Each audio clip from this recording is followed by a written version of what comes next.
All right, all you snowboarders of the internet, we're here. We're live. We're taking your questions. I redid the wheel. There's red on there now. Red. That means winner or wiener, depending what you land on. But yeah, so we got new things on the wheel. And yeah, we will be giving a snowboard away. We're going to give away that Signal Park Series up there tonight. If no one wins it tonight, it'll be there Thursday. If you subscribe to Signal's email list, then you know that they just sent out an email blast about the review of that. So there's that for you guys. Also, we do have a poll going on in the chat.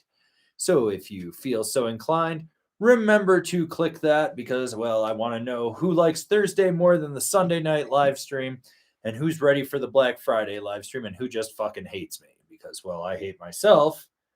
That's okay. I want to know who hates me. Anyways, let's try to answer some questions. Only going to be here for about an hour just because I think I'm going to have to go raid the late night Euro because I am friggin' hungry. My dog did not want to leave the dog park today. Little goddamn dog park terrorist.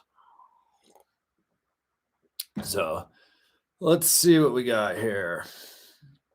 Okay, anything? Well, we do have a super chat from Noodles. Snowboard on the wheel. Oh, it's there. It's there. Oh. Ollie slow signs. Ollie slow signs. That's what we got here. Okay. And we'll take this question from Noodles as well. Avran, do carbon-infused bases really make a difference? What's the actual difference between all the different centered bases? 4,000, 4,400, 9,900. It's the density of it and how hard it is and something about how porous it is. Carbon-infused does work because it basically breaks up the static friction. It helps break that up along that layer of water that happens between the snow and your board. The big thing is if you're going to go that route, you need to have a proper structure in your base. So you want to make sure that you get a good structure if you have a carbon-infused base. That really will get you the most optimal performance out of that snowboard.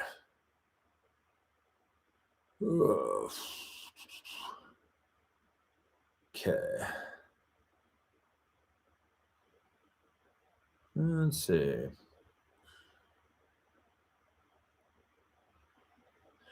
Adam Finley, do you see companies re-signing their older riders now that natural selection is giving more opportunities for them? I think of Torstein being dropped by DC, then doing great this year with Capta.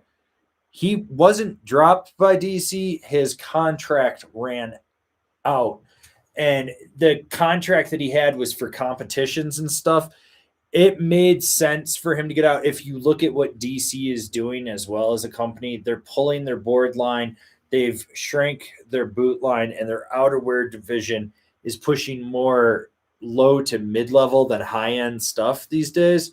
But yes, I do see more companies as the demographic of snowboarders who aged out are coming back and bringing their kids. I do see them signing more older riders or keeping people around. There's nothing wrong with taking an older rider and keeping them on the team, but slowly phasing them into more of an ambassador role. Like when Jeremy Jones was on Nitro before this forum reshaping, he was a great brand ambassador for Nitro. He'd go out with the younger guys. He'd show up to events. He was just a good all-around guy in that respect. And then you look at Arbor and Volcom with Gooch, and that's another great one. I mean, Travis Rice is 40.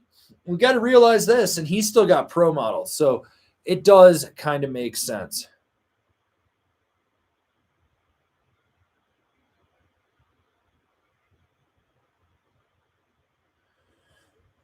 Okay, Brandon Adkins. I researched the ever-living hell out of fixed bindings because honestly, never heard of them before this season, but I like what they're doing. Seems like a gray burning company. Thoughts on them? So I've ridden them. I haven't ridden the newest iteration of them. I know that they're going to, or that they supposedly have narrowed the base trays down. When I rode them, they were super wide, so you had a big dead spot underneath it. But Jason Braz, the owner, I really do like the way that he's made a modular binding, so it's really easy to change out parts and everything. from what I've ridden, they're solid for what they are, and I think that they just keep refining and getting better. The way I look at it is they are the Canadian Union.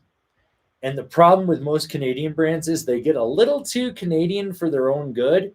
And so they don't break out. And I know that him trying to break out of that is going to take some time. But, you know, you look at where Union is in the marketplace today versus where they were when they came out. It's very similar, like their growth pattern and stuff. Okay. Orion Mosenzade.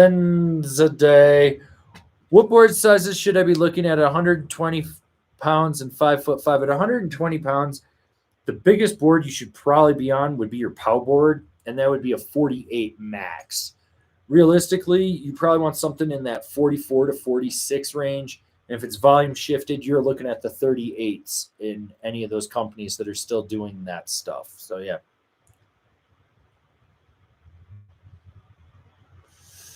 Okay. Let's see. Where were we?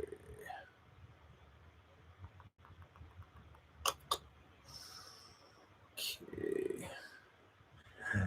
We got Sheldon, Pacific Northwest rider, lost 60 pounds since last season. Congratulations. I know what it's like to lose 60 pounds. Currently 210 pounds. Am I going to die on my 169 wide B-sod? Ooh, Black Snowboard to death in a 69 wide at 210 pounds. It's going to be like driving a Cadillac Eldorado. It's going to be very smooth for you. You probably won't die if you know how to ride it, but it's going to be more of a workout. Okay. Mark Tanamura. Hey, Avran, I'm wanting to get a smaller park board, but don't know how small I can go. At 150 pounds, 8.5 boot. 148 is 47, 48 is probably about as small as you want to go. I mean, and that would be putting it more into like the jib side. If you're looking for like well balanced at 150 pounds, you're probably in that 149 to 151 size. Johnny Kruick, which brand has the most dedicated fanboys? Mervin, so your LibTech, GNU. I mean, look at the Orca Dorca squad. Never Summer, because, well, they're fucking troglodytes. Union as well. I think those are like the big three that you see the most of out there. Big Bull Trout. Have you ridden any of the season equipment boards? No.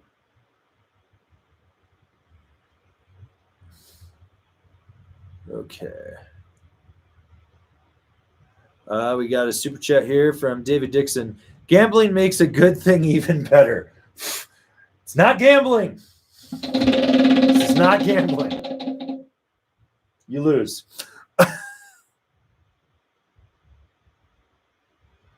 Swirl It. Are you still riding the party mod as your primary board? It's not my primary. It's my park board. It's different. For primary, I actually rode the Tellus Mike Ranquet all last season.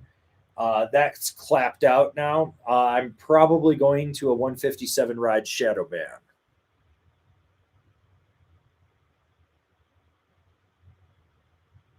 Okay. Scott Collane bought a ride Peace Seeker. I know it's directional free ride, but how does it ride switch? You hype this one up huge and had a big decision in the purchase. So you got to look at the camber profile. So if you're riding switch, it's going to be camber into rocker on that nose, and that's going to be your tail with a huge setback. Not going to be the most ideal, but if you know how to ride switch, you're probably going to be fine. You're just going to be slowing it down. If you don't, well, time to learn.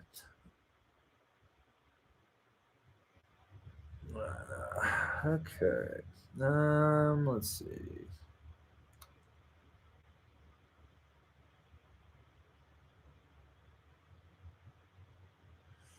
Got a super chat here from Fizzled.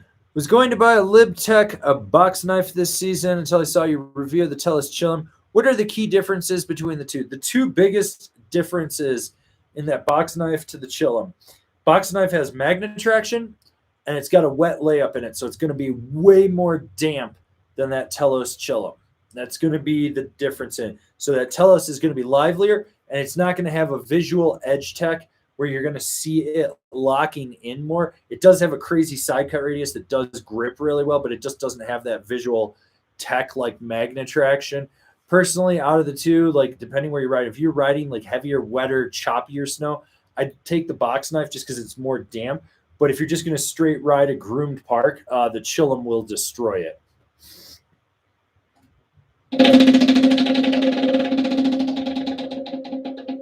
Ooh, try again.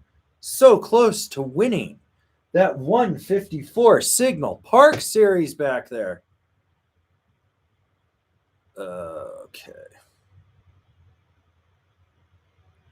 Luke DeSaunier, what's the difference between soft bindings on a stiff board versus stiff bindings on a soft board? So on a soft binding on a stiff board, you're not going to get as much power into it. So you're going to be over exaggerating all movements. You're going to have a lot of lateral flex instead of lateral drive in there. So you're going to notice that it's not as reactive as it could be. And you're also going to notice that you tend to just use a little more energy. So you're going to feel more fatigue. Whereas a stiff binding on a soft board, you're going to overpower that board at times. So you're going to notice when you press into it, when you really load into it, you're pushing through it almost. And so it's going to react different overall because you're just taking it past its limitations. This is actually a really good PSA from Hilux Shred TRD Pro. Sierra Trading Post is selling DC snowboards, men's sizes for $130. Fuck it. You're on a budget. You got a friend getting into snowboarding. Go swoop them, people. That is a goddamn deal. All right, we got one here from Noodles. How does the Ride Super Pig compare to the K2 Passport in the free ride department? Well, one, the Super Pig's volume shifted.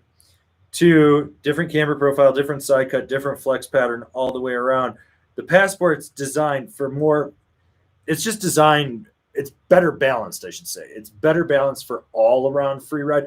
Whereas the Super Pig really stands out when you're in like lower angle stuff. If you were like just riding chopped out steeper shit, you'd really want to go with the Passport just because it's got that longer length to it. It's not short and wide, it's just longer. So that'll grip a little bit better.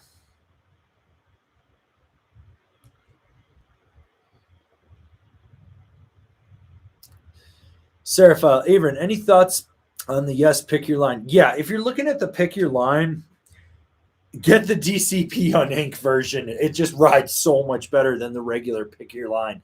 I rode them back to back, and I have to say, like, the DCP on ink is way more my style, and I just feel like it's just a better all-around board than that. It's not knocking the regular pick your line. It's just it just doesn't have as good a flow. It just doesn't feel like it has as good of edge-to-edge control. For some people, that's probably actually a really great board, depending on it. I will have a new review of both of those coming out. I know I've got stuff scheduled through till next Sunday right now. I'm just trying to finish up some last-minute reviews. I want to get some Solomons and Rosnolds into the mix the week after that, and then we'll go from there. All right. We got Adam Rossiter with the PSA that he's going to Big Snow American Dream tomorrow. Let's go. Ooh. Pick a random question and give it a spin. Okay. Let's see what we got here. Find a good one.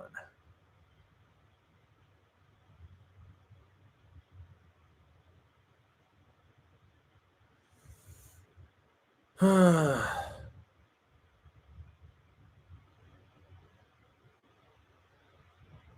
see.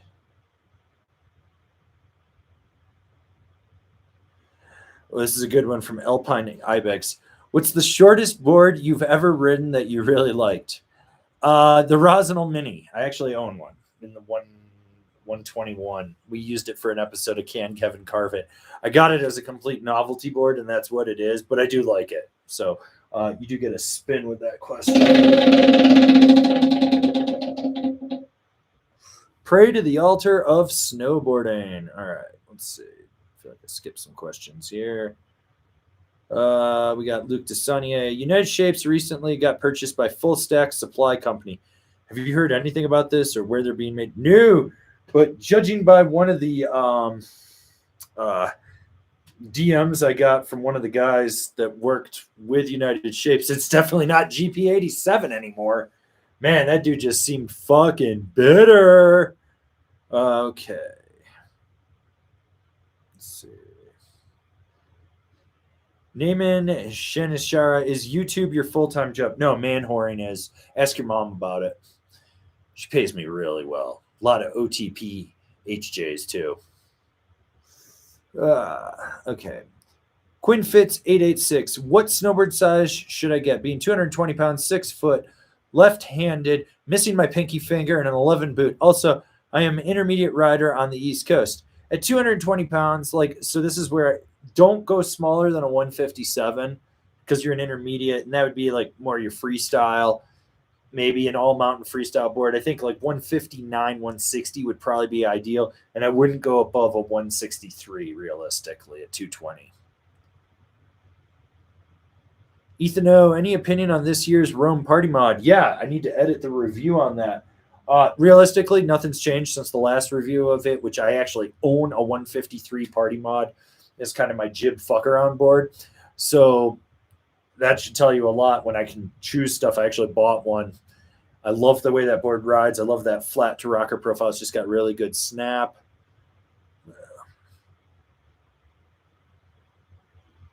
Okay. Cage Stafford, what is your opinion on the Jones Flagship versus the Ride Berserker? You got to kind of ask yourself what camber profile you really want out of that and what you want out of a side cut. They're going to ride completely different. The Berserker is the stiffer one of the two. It also has better snap in it. In my opinion, the Flagship's a little more damp underfoot, but the Berserker is a little more damp in the tips, so you don't get that chatter resonating underfoot. I do like the way that you got the magnet traction or serrated edges or whatever the fuck they're calling it with Jones these days, how it grips right underfoot with that cam rocker profile. It steers a little bit quicker underfoot, but the Ride Berserker holds a better edge in the long run. So, yeah. Okay. All right, we got Obsidian Duck with the super chat. Spin me Winter Guardian. Wiener. You want a wiener. Wiener, not winner. All right. Mark Tanamura with the super chat. Spray skiers, always.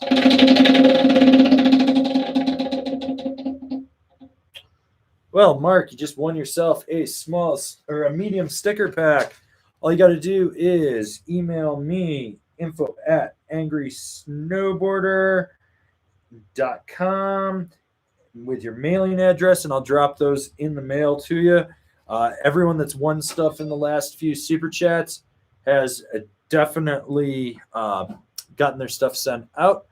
I'm going to take this super chat from Mark Platt. Praise Uller.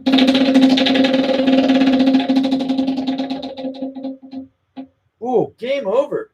So close to winning a snowboard there, Matt. Oh, man. Got a bunch of super chats here. All right, well, let's get through these. All right, wait. We got Joey Logger looking for a spin.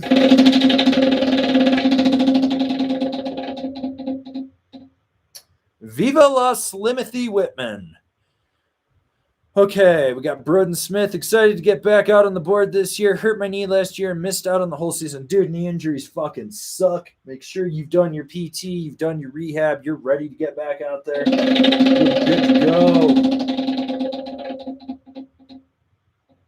Viva la Slim again. All right. Milkytron, tips on staying hydrated on the mountain. Do you carry a bladder? Well, I have one inside of me, but you really don't want to drink the yellow snow that comes out of that. That's not good. That is definitely not lemon-flavored snow cone material right there. No, fuck, dude. I live in Colorado. You're never more than friggin' 15 minutes max away from getting to a lodge to get a drink. You're fine. Sometimes I drink, sometimes I don't. I can go 4 hours without drinking water and be totally fine. All right. Okay, Jason Robertson. For taking a trip to Mountain Baker this winter, what would be best? The Black Snowboard of Death, the Nitro Highlander, or the Jones Aviator 163 wide? I think out of those three, the one that I would choose would be the Black Snowboard of Death, personally.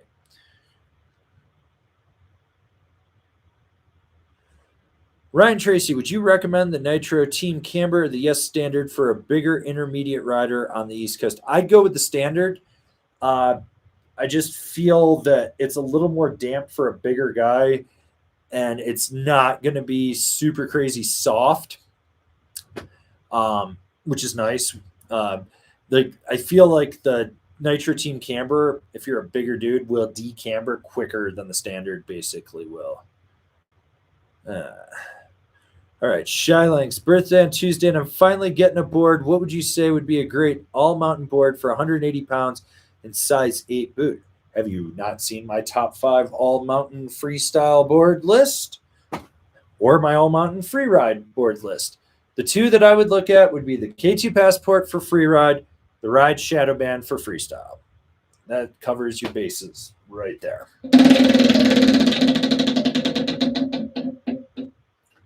Oh, no shit. You just won yourself a fucking snowboard. Happy birthday, dude. You just won that 154 Signal Park Series. So congratulations. You know the drill. You got to email me your mailing address, and I will get that in the mail tomorrow. Probably not tomorrow because I'm fucking lazy. Let's be real. I'll probably ship that out at the end of next week. But, yeah, you just won that Signal Park Series right there. So, yeah, cool. All right. That was way quicker than I thought it was going to be. All right. We got Anthony Hawking with the super chat. Roof rack bars are installed. Spin for early snow. Spin again. Oh, don't think just because that board, someone won it, that I won't pull another one out later tonight and just give it away for no apparent reason. I got a bunch of signals I got to get rid of. So, all right, Anthony, won yourself a small sticker pack. If you want it, you know how to claim it. So,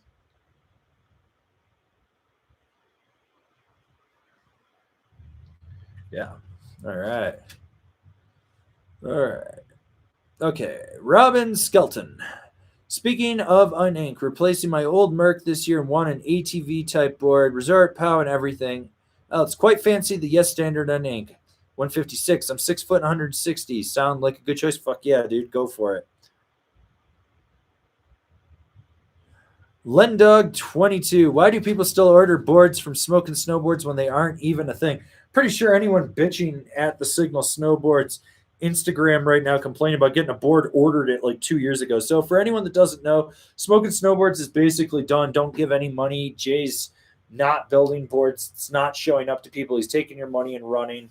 Hate to say it, I like Jay, but I don't trust him right now, and he's doing some shisty ass shit.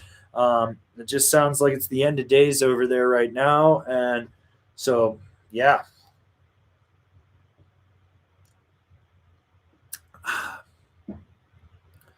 All right. Okay. Let's take some more here. Okay. Fedo Kun. How much difference would it make to go from my Ride Twin Pig to something with traditional camera, say a Nidecker Sensor Plus, when it comes to carving and doing jumps? So you got to remember, so like with the Twin Pig, it's camera rocker.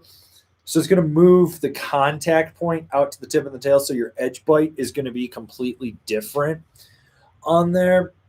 That changes everything in the dynamic. The Sensor Plus, though, is softer than the Twin Pig. On top of the fact, you got to realize the Twin Pig is volume shifted to an extent, and the Sensor Plus isn't.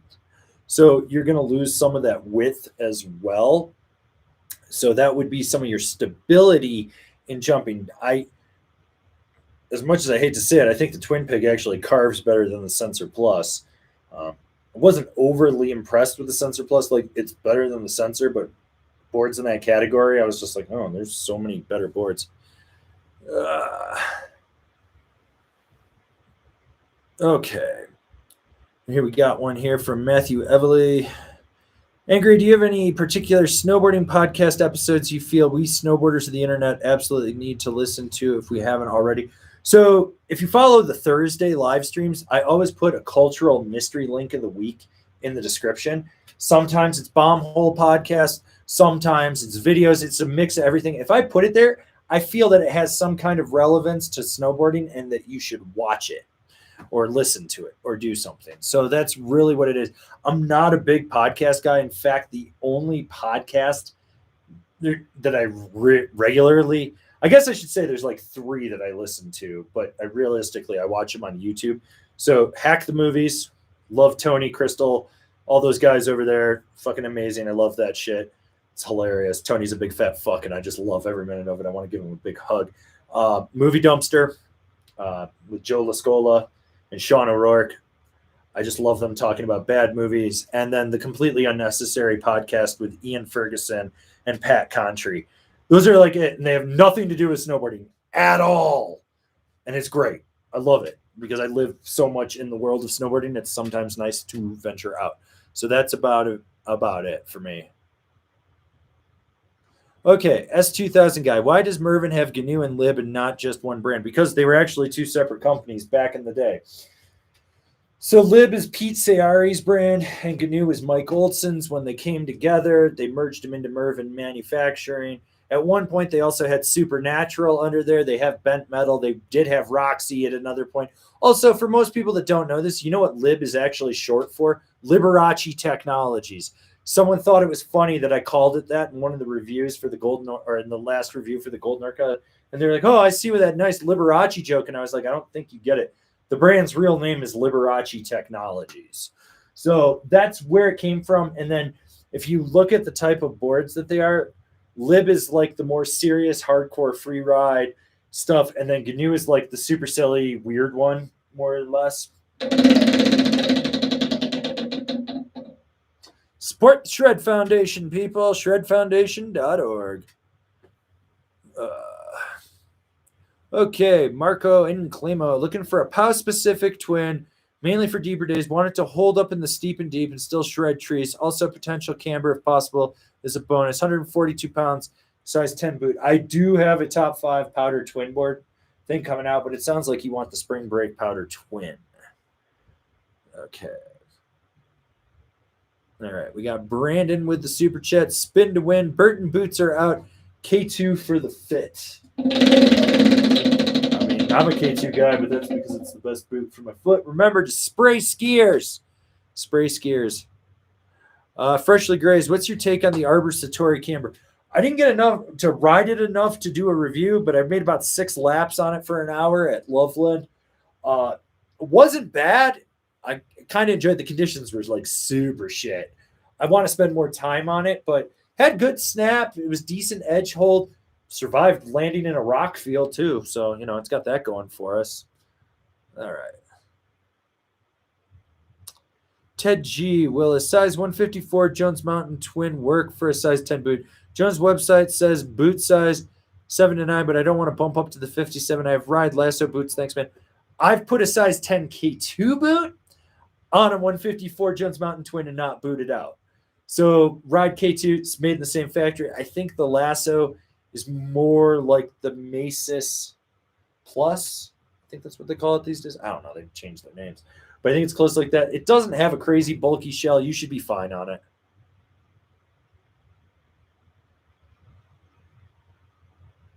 Malin Roberts, how much stiffer do you find the Ride Insanos than the K2 Thraxis? I don't. I put them on about the same level.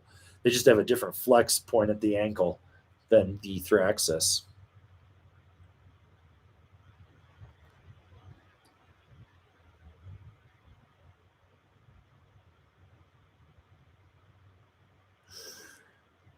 Michael Jackson purchased Remind insoles for a 10.5 wide boot. There was about 1/4 inch of extra length on a new insole. If I don't trim that, will it pack out the liner sooner or just suck up more volume in the boot? So what's going to actually happen is when you put it in there where your toes end, it's going to curl over the toe and it's going to cause to compress. You're going to do damage to your nails of your toe, and that can cause, trust me, I've done this to myself. You can do that. What you want to do is ideally trim that down so it sits perfectly level with the end of the boot. Because, yes, it will pack out the toe in there. It's going to suck up more volume. It's going to do all of that, and it can put pressure on the sides of your toes right where the nail is because it's going to push back on everything. So, yeah. Okay. We got Orion with the super chat. Spin to win. You need to email me your address again because I evidently lost your envelope. So. Support the Shred Foundation. Curtis 500, is Big Snow worth the trip to dial in new equipment? No, not to dial in new equipment. I really wouldn't waste your time. Like, if you're going to break in boots and try new shit, no. You want to show up with something you know. Understand it's 400 feet of just riding on ice chips. You're going to go party board with the boys, hit some rails, ride through some giant vagina-shaped ruts that are bigger than a Volkswagen Beetle, and have a good time. That's what it is.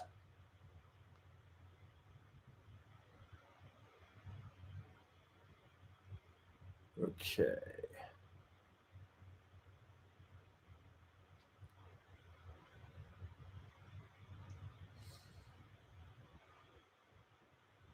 Okay.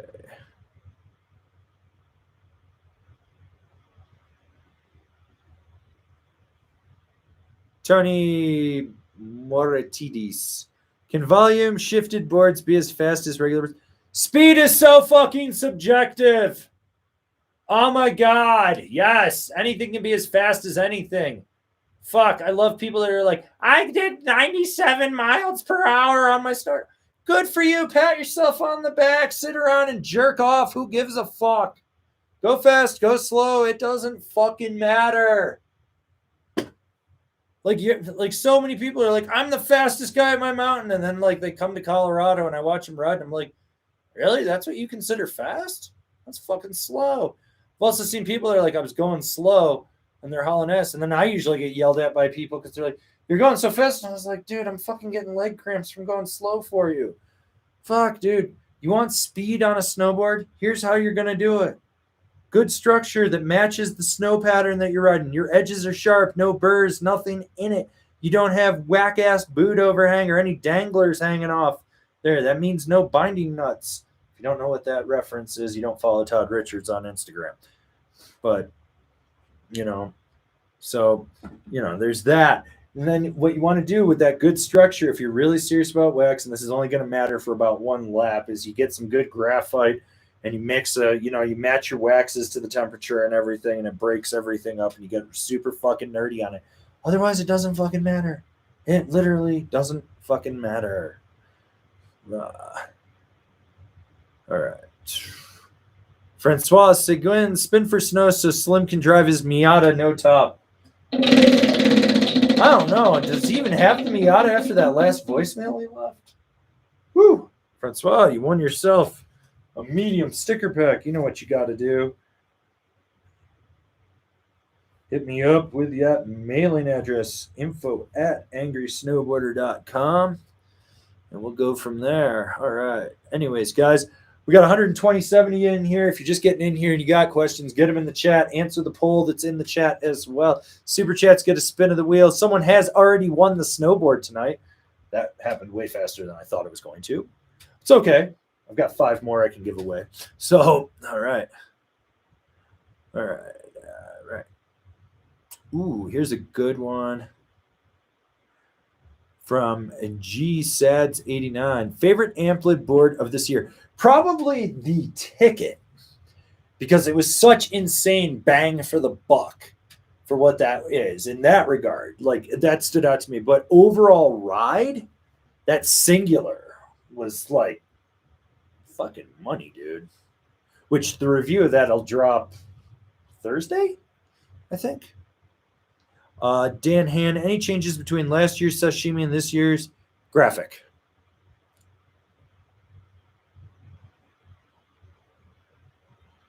Tank E, did anything change with the ride? Bindings 2023 models versus 2022 models other than color? Don't believe snow.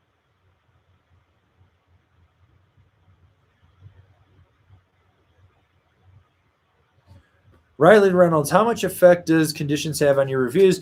Do you think good conditions and having fun leads you to review a board higher and vice versa?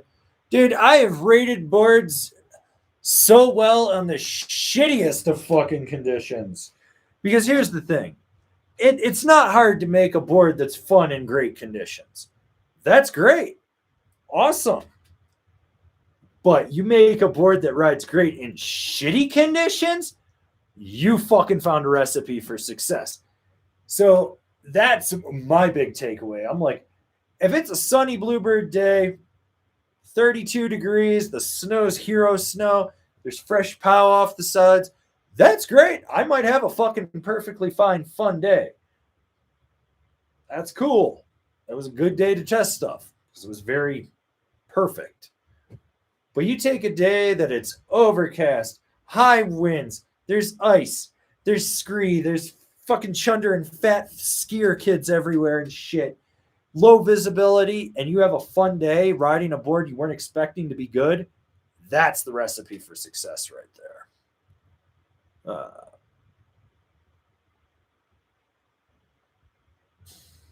Robert Fowler, what's the best with the super chat? What's the best way to tell that I've tightened my boots and bindings enough to ride well, but not have them too tight?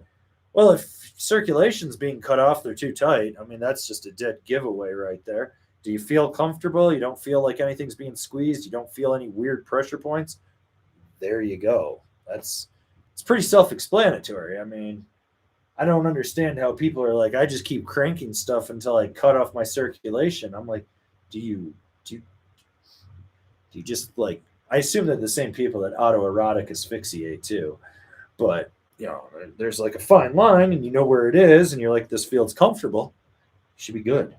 I don't know. Maybe you people need like a safe word or something when you're tying your boots.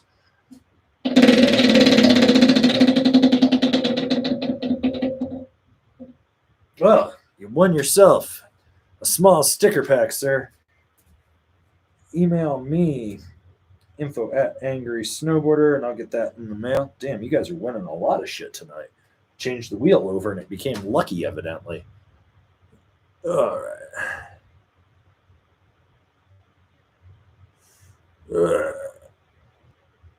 All right, let's see. We got a super chat here from Up Freak X. Old Burton rulers are dead. One stiffer ion is almost 2 times the cost of a new ruler. So 2 rulers or 1 ion, 6'1", 225 pounds. Rad Dad, Jones twin, Burton's fit. I mean, that's your call. It's your budget. Personally, I'd go 2 pairs of boots over 1 because that's just how I am. But I go through 2 pairs of boots a season, which if you haven't seen my trashed video on boots, you've probably watched that. A lot of good tips and whatnot in there for everyone. So, you know, here's the thing though. Like, I love stiffer boots personally. That's personal preference. But ask yourself how many days you got out of those rulers before they died. Then ask yourself if 2 pairs of boots is going to last double, if not more than that, if the money's worth it, or if you think going to that stiffer boot and hoping that it lasts as long as those rulers is worth it. Like, it's kind of how you got to balance how you do your budget and when you buy stuff.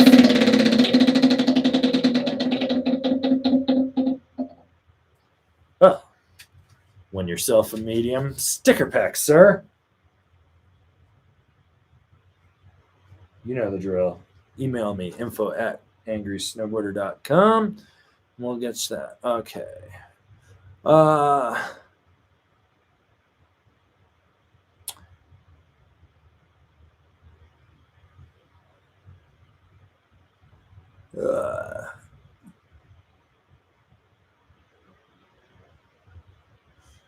Gabriel Ramos, hey, Avran, have you ever been or plan to go to Big Snow? I've been. And what do you think of it, and how can it help snowboard? So, one, it opens up the possibility of year-round riding to anyone. It opens up a completely different inner-city demographic that doesn't have to drive hours to it. Supposedly, Colorado is going to get one. I would love Colorado to get one. Because in the middle of the summer, when it's 100 and something degrees in Denver, which means it's hotter than hell up here at about 80 degrees, and I want to kill myself because I don't deal with heat, I would turn on the AC in the Volvo, crank my ass all the way down there, go snowboard for 4 hours or whatever it is, and be happy. Plus, it would extend my product testing season so I could just go ride jib boards in there and not have to worry about anything. Overall, I think it's great. Do I think it's sustainable in the U.S.? I don't necessarily believe so. I think the mall that it's in is struggling, and I do believe they've defaulted on a loan. So I'm really questioning how much longer they will be open.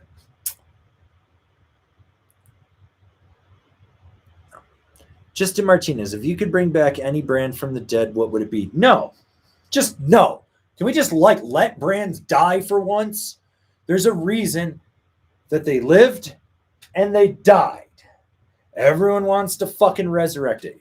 Here's a list of resurrected brands right now: Kemper, Sims, Forum, M3, Joyride, Funky. Let's see what else is out there. I feel like there's more, and I'm just brain farting on it. Oh, Evil's back too, because it's a house brand. God, look at that, seven off the top of my head right there. Let's let them die.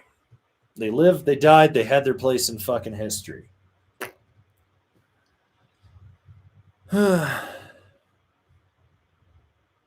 Matthew Everly, does Gravity or Underground carry Solomon stuff? No ski companies at either of them.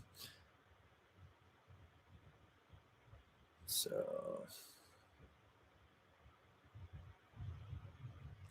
Milkytron, if I make a jump on the beach at A Basin, will you hit it? I might ollie over it. Curtis 500, since most snowboards are made with similar layups, what needs to change to bring boards to the next level? Have you not literally seen what's going on with some of these companies and what they're doing? Like, go watch a video from Capita on the Mega Merc or the Super DOA and look at the polymers in there. Then go watch a video on what Ride is doing with the internals of their board. Then go look at K2 and look at that, and you can see the difference. The belief that they're all very similar isn't. A board made at Mervin is not going to ride the same as a board made at Marhar, and they're both American-made boards. But then you go into that and you go up to Canada, right? And you go to Utopia, and you look at how they make their boards. It's not going to ride the same as a Marhar, and that's North American construction. Okay, now let's go across the pond, and let's go to Austria. And we're going to go look at the Mothership. Now, a Mothership board is going to look completely different than a board if we went down to Dubai to SWS, and they're going to be completely different. So from SWS, let's go over to Taiwan to Playmaker, and we look at that. Now, that's Taiwan. Not getting into the whole geopoliticals of that, but then let's go to mainland China over there and look at something from GP87. Then we'll cut over to Mousen and look at that. Now, why don't we go down to Australia, and we'll go look at something like Catalyst snowboards down there, or Kind snowboards, and you'll see the construction differences in that. The layups are not anything the same. Hell, you can go to Tunisia, which is owned by Nidecker, and their boards are also made at SWS and in Sweden at the Nidecker factory. So they got 3 different factories making that, and you can see the differences in there in just the layups alone. This whole belief, when I see people be like, all snowboards ride the same, I'm like, you either don't know how to fucking ride, or you've never ridden a board that was actually good from a good factory. Like, that's where it's at. You want to really talk about it. When you start looking at core additives and what's going on there, you can look at the 3D thermal polymers that Capita is using, and then you compare that to like the carbon torsion forks that K2 is doing. And then maybe you go look at Rome and you look at their bamboo hot rods and their Omega hot rods and everything, and they're completely different. All of that stuff. We live in the literal golden age of board construction. We have actual board designers that are snowboarders working with SolidWorks and 3D printing and CAD and everything like that. It couldn't be better than it was 10 years ago. Like, right now, they refine and refine and refine the process. They only get better. We have not regressed. I don't get it. Like, geez. All right, and you got to spin with that one.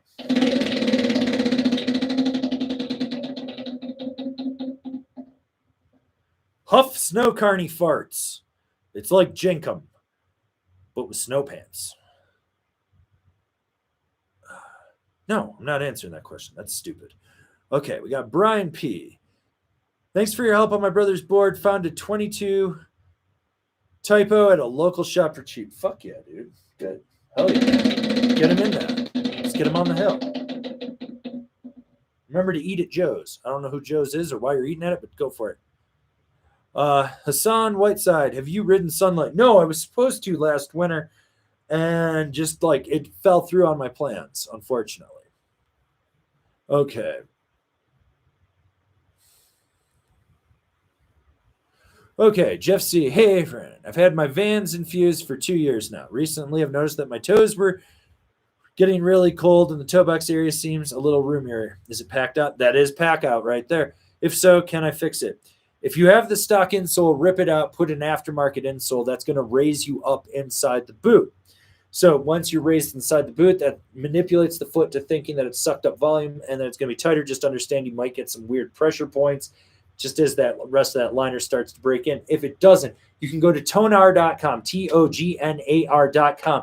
What you want is a Bondtex board. I have a video in the Boot Fitting 101 series, and what you do with the Bondtex board is you take the insole out of the liner, you put the Bondtex board in, and then it elevates it up to suck up more volume as well. If you're poor and you do not have the ability to buy a Bondtex board, I suggest you get some cardboard. Thin cardboard. This is thick cardboard. You do not want thick cardboard. You want thin cardboard, right? Take your insole out, trace it around, layer that damn thing with duct tape so that no moisture can get into it, slide that under that footbed, put the insole back in, and that once again will elevate you back up. Any questions? Okay. Bubble Skunker, 30K subscribers, lasagna party in the flyer lot. No, leave me alone when I'm in the flyer lot. People always want to talk to me, and for some reason they want to rest their snowboard on my goddamn car. I just touched up the paint. I don't want any more scratches on that thing. No. Lasagna was for Tommy B because he was injured. My lasagna for him. Sports Shred Foundation. One thing, though, that I am working on at Copper is demos and dogs.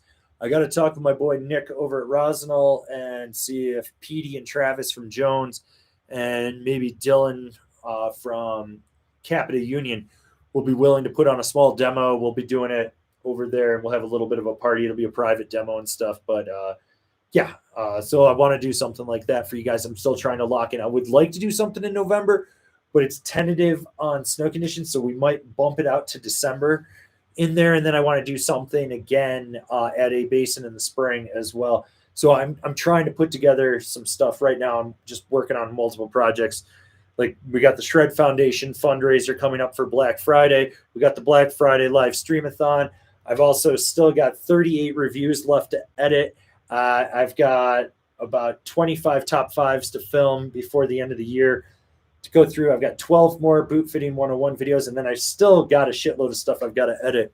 So the problem is I'm at this weird point where I'm not making enough money to hire an editor, but I'm making enough money that I sustain everything that we're doing.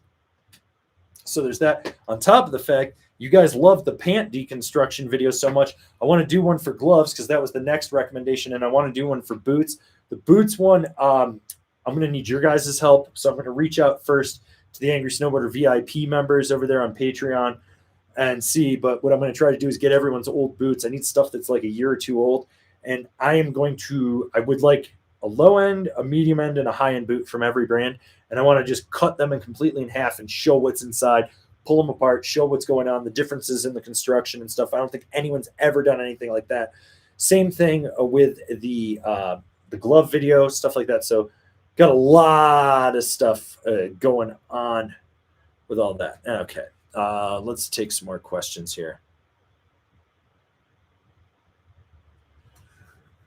Robin Skelton, hello. How does anybody go through 2 pairs of boots in a season? How many days you put down a season? I put about 150 down.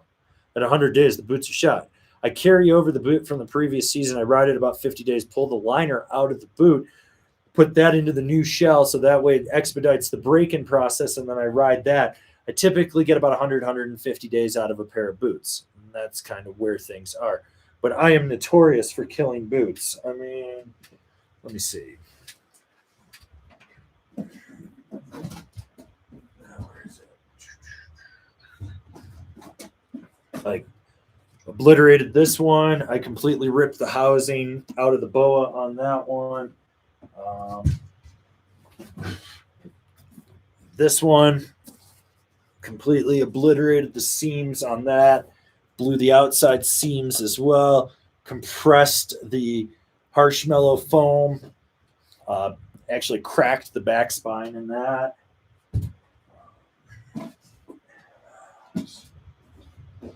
This one got more wear and tear on the top of it, got some wear out there. Did not break the back spine on this though, but did crease the so bad that the where the boa conda comes through was creating pinch points on it. Also wore the treads down a bunch. Yeah, it's not hard to kill a snowboard boot if you know what you're doing. Okay, we got Eli with the super chat.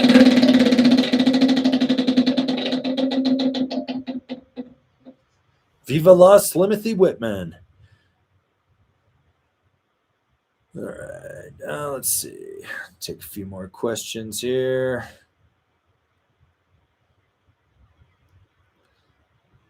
Dustin Trucker with the super chat. Any change for the new Super Pig from last year?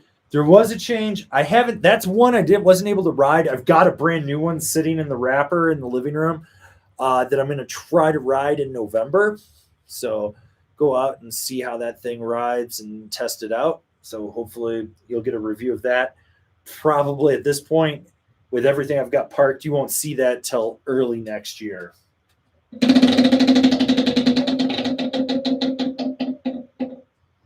Well, Dustin, you won yourself a jumbo sticker pack. All you got to do is email me info@angrysnowboarder.com and we'll get that in the mail to you. All right, let's end this poll here and see what we got going on for results. All right, so the question was, which do you prefer for live streams? Sunday night, 47%. Thursdays, 33%. Anyone but you, 10%. Black Friday streamathon, 8%. Who the fuck's the 10% that hates me? Why are they even watching this?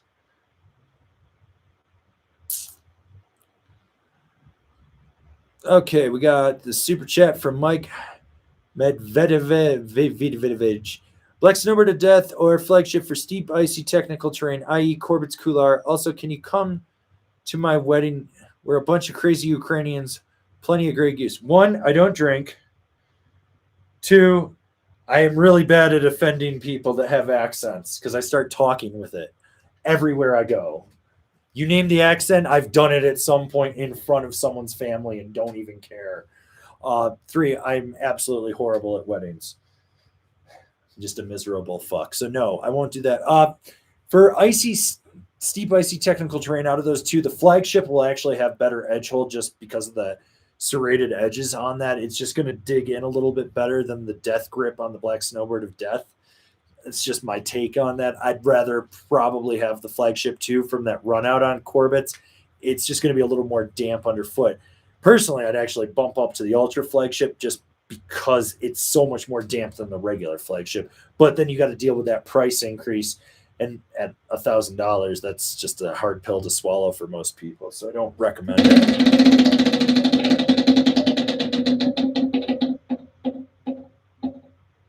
Subscribe or else, people. Anyways, we've been here 53 minutes. We're going to try to finish up the super chats, take a few more questions. I really don't want to be on here more than an hour. I've just got some stuff I want to do. Plus, I'd like to go to sleep.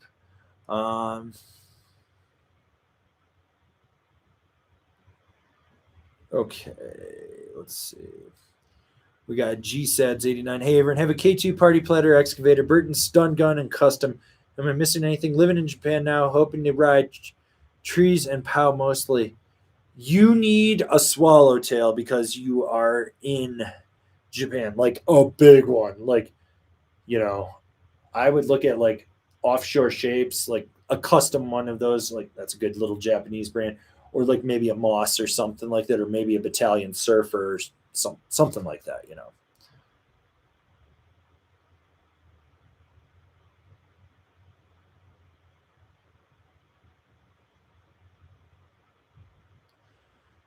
Ty Freeman, can height also play a factor into buying a board because I'm 6'2", 170 pounds, and want to get a 159 Battalion whatever times beyond medals, but I'm being recommended a 56 wide. I mean, if you want the 59 wide, buy the fucking 59 wide. There's a thing called personal preference. Like, I live in Colorado. The snow's lighter. I ride shorter boards because it's easier for me personally. Okay. Oh, this is a great question from Luc Dessonnier. Angry, have you ever been disappointed in a board that you paid for with your own money, or have you dodged that bullet? Oh, no. Oh, fuck. I've been hit with that thing many times. But you want to know why I do product reviews? I bought a Santa Cruz Panther Ply, Robbie Cell Pro model way back in the day, early 2000s. I was working at a shop. Rep had done a clinic. I was like looking at it, liked the shape of it. Was like, okay, cool. You know, I mean, I think I was like 20 years old at the time. So that was like 20 years ago. And I was like, yeah, I'm going to fucking buy this thing. Yeah, all right, okay. Hyped myself up, bought it, 157, or it was like a 157.5. Fucking was like, okay, got my bindings on it. You know, I had saved a couple paychecks from work, like got myself into the position, you know, I was like, okay, cool. And I go and ride it, and it was the biggest fucking turd. And I tried to like that board over and over and over and over again. And I couldn't. And then I think I eventually traded it for some Taco Bell or something. I can't remember. I gave it to one of my kids that worked at me at a shop like a couple years later. Okay.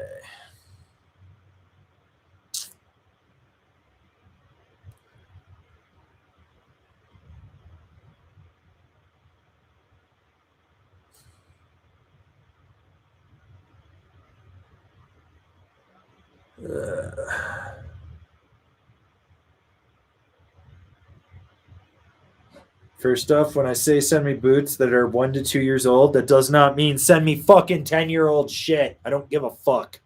It needs to be current, or as close to current as possible. All right, we got Broden Smith. Any news on boot fitting 102 and 201? Yeah. Some shit's filmed, some isn't, and it's fucking sitting there. It's a fucking process. I got a lot to do. I want to kill myself most days. Remember to eat at Joe's. We got Fedo Kuhn with the super chat.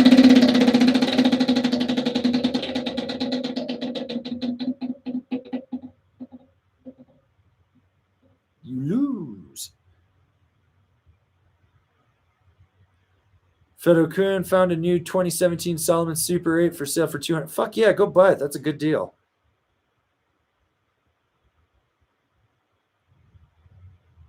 Okay, hang on. Someone's saying the Supermatics. High back shift side to side. Okay, let's see if I can get that. All right. If you're talking about that little amount of play, that's nothing. I mean, look. These have play. It's a $550 binding. These have play in them. All right. These have play in them. You're going to always have a little bit of play in any high back on any binding. I mean, if you have a drastic amount of play, like maybe the bolts aren't the right size, I'd be a little worried about that. But with this, these are actually not bad. I mean, you're going to get a little bit of side-to-side play in it. That's just how it is. It's just the nature of the beast and everything. You'd be surprised how much stuff actually creaks and moves on your equipment. Yeah. So, and also for anyone that bought the Supermatics, like if you didn't see my review, it is a little harder to get into than you think. Okay.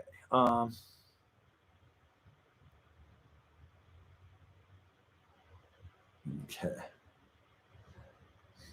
Dunlevin, questionable life advice. Only date women that have middle names of towns that have strip clubs in them. So for middle names like Memphis, Portland, something like that, you want to go Bangkok especially. If you find a girl with a middle name with like Bangkok, yeah. That's questionable life advice for everyone.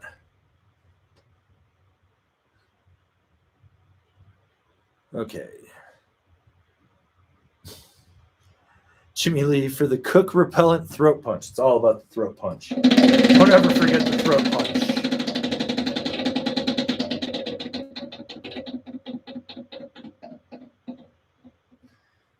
Jimmy, you won yourself a jumbo sticker pack. Shoot me an email, info@angrysnowboarder, and I'll get that in the mail to you. Damn, you guys won a bunch of shit tonight. It's crazy. Gonna go broke. Okay. All right. Let's see. Mike E, was that the katana? No, that's a black label. Anthony Hawken coming in for the pocket bacon. I need to make some pocket bacon. I think I have bacon in the freezer. Spin again.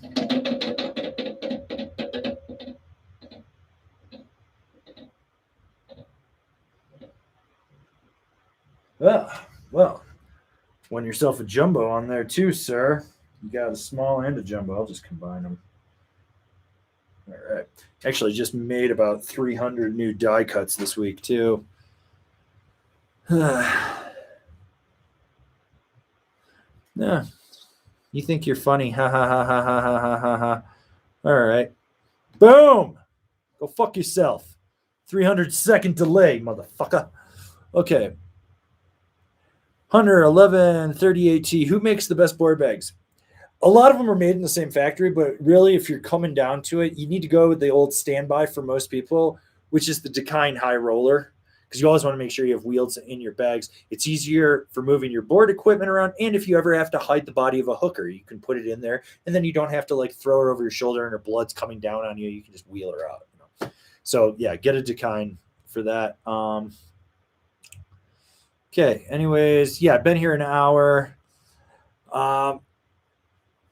Take this question from Nate. Is the new whatever a noodle? No, it's not a noodle. I'd say it's like right around middle of the road. I actually have a review of it. It's got that new shape to it too. No, definitely not a noodle though. All right. Anyways, guys, been here an hour. I want to get out of here, so we're going to call that a night. If you're new here, remember to subscribe. Click the bell, get those notifications. That way you're not going to miss any of the notifications for all the videos we got coming out for you. If you want to support us further, swing on over to Angry Snowboarder VIP. I got a video over there that explains it. It's a little outdated. I got to make a new one for it. If you want anything tonight, remember, email me, info@angrysnowboarder.com. Make sure you put your mailing address in there so that I know where to send it. People think I just automatically know mailing addresses. Anyways, guys, we're going to call it a night. I'll be back Thursday with another live stream. Don't forget, you got an explained video tomorrow and a review.